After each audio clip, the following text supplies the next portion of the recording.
Video call kami ni baby. Baby. Lagyan natin dito sa tabi. Oh.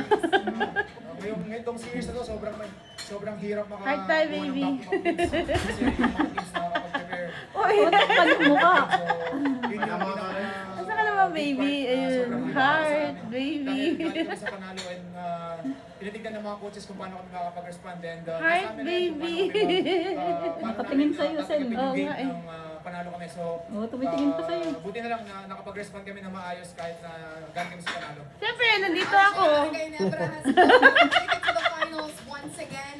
What does this moment mean for you, especially with a greater responsibility as part of the starting lineup for Coach Ted? Wala, just goal lang. Nanalo kami ng mga semis pero ito yung, hindi pa to yung pinaka-goal namin. So, mas malayo pa. Meron pa kaming apat na gustong ipanalo. Yung semis. So, tingnan namin kung ano yung pinaka-best sa team namin. At paano kami makapag-adjust going to the finals. RJ, look around you. Grabe yung suporta ng Barangay Nebra fans. They are really here to support you guys all throughout the series. May gusto kong patirin sa pasalamatan. Wala. Maraming salamat sa itaas kay Lord sa pagbigay ng panalo sa amin at Shout out kay baby. at sa magandang series against Rain or Shine.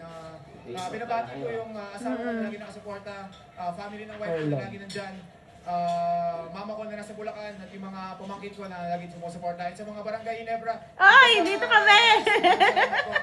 Sa suporta. Ay! Dito kami, eh. Lagi Dito na tayo sa final. Saan tayo magkikita? Dito muna kayo, Sen.